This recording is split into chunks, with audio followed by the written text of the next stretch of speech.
Tere õhtust, väga eestlane. Mina jälle siin rääkimas ühel olulisel teemal, nagu seda on eskapism. Räägin sellel teemal sellepärast, et see puudutab kõikide meie elusid. Tunnistad sa seda või mitte, aga kahjuks tuimust ülistavas maailmas või tundlikkust siis kartvas maailmas on eskapism väga laialt levinud ja see on selline põgenemise vorm, siis reaalsuse eest põgenemise vorm. Eesti entsüklopeedia defineerib eskapismi niimoodi. See tuleneb siis ingliskeelsest sõnast escape ehk põgenema eesti keeles ja psühholoogias ja sotsioloogias kriisi või võõrandumisseisundi korral tekkiv psühholoogiline kaitsereaktsioon ehk põgenemine elu tegelike vastuolude eest kujutlusse siis, mingisse kujutlusmaailma.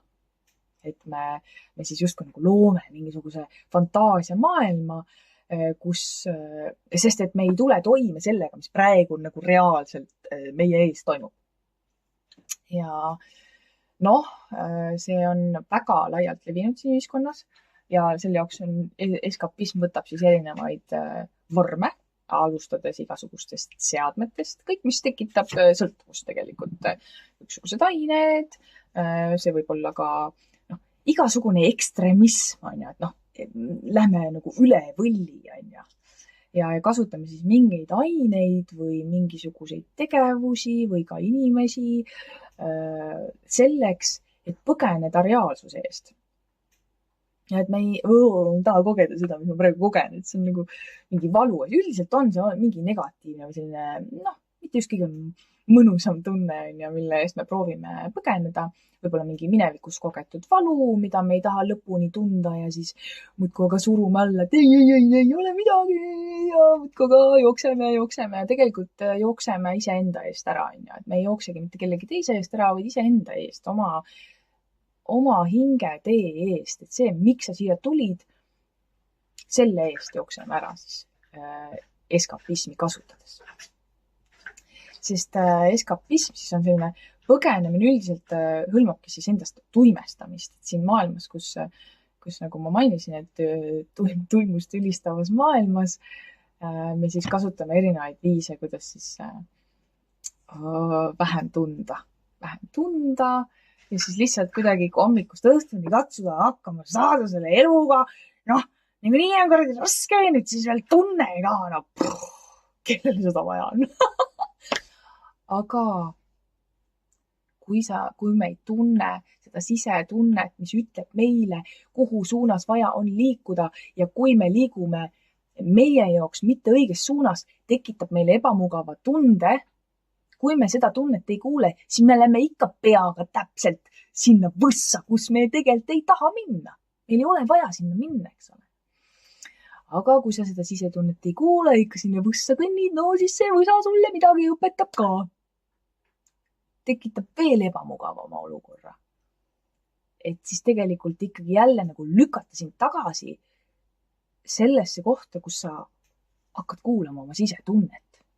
Ja lõpetame siis sellise tuimestamise oma eludes või sellise vaigistamise, nagu see sisetunde vaigistamise. See põgenemine ja see eskapism siis tihtipeale ongi, me kasutame selle jaoks, et põgeneda siis, nagu ma ütlesin, elu reaalsuse eest, definitsioongi ütleb, Aga kui me tahame olla õnnelikud, rahul ja rõõmsad oma elus ja tunda, et me päriselt teeme siin midagi ära ka, eks ole, sest meil kõigil on vaja seda tunnet. Tahad sa seda tunnistada või mitte? Me kõik tahame rakendada oma tõelist potentsiaali. Aga selle jaoks ongi vaja tunda. On vaja päriselt tulla kohale, täielikult tunda seda ilma igasuguste segajateta, ilma igasuguste vahenditeta. Nagu veits tunnen, aga päris lõpuni ei taha vaata. Siis ongi. Kogu aeg on selline poolkõva elu, Ja nii ongi.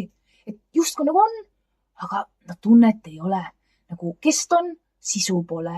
No saad aru, et see selline ja siis ongi see vastuolu, kui me ei ole valmis elus seda vastuolu nii-öelda kogema, siis mis juhtub? Meie enda sees tekib meeletu vastuolu.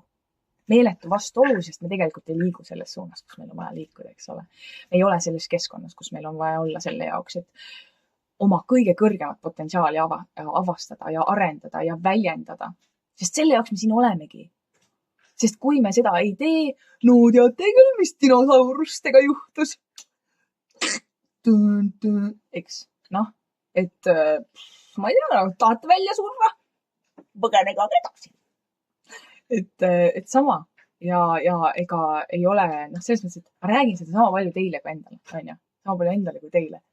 Et see on igapäevane tähelepanemine, eriti ühiskonnas, mis ei julgusta siis tundma, mis ei julgusta kuulama oma sisetunnet. Sest nii on ju palju lihtsam 4-5 hoida või 8-5 kuskil kinni hoida ja muudkui ka väntamast teha täpselt seda, mida sul on vaja teha ja et siis sa ei viitsigi mõelda millegi muu peale, on ju, vaid lihtsalt lased kuidagi tuimalt läbi elu niimoodi. No, ka kogemus. Siin on täiesti hinnangute vaba tsoon selles mõttes. Iga kogemus on kogemus. Aga ma tõesti soovin iga ühe meie ellu rohkem rõõmu, rohkem julgust tunda, elu sügavust, ka raskust, ka leina, et me päriselt julgeks seda lõpuni kogeda, sest üldiselt nende kõikide negatiivsete ebameeldivate tunnete taga tegelikult on meeletu kogemus, õpetus, avardumine ja rõõm tegelikult, usu või mitte. Aga ma loodan, et see video sind inspireeris julgemalt tundma ja julgemalt vaatama otsa siis oma põgenemise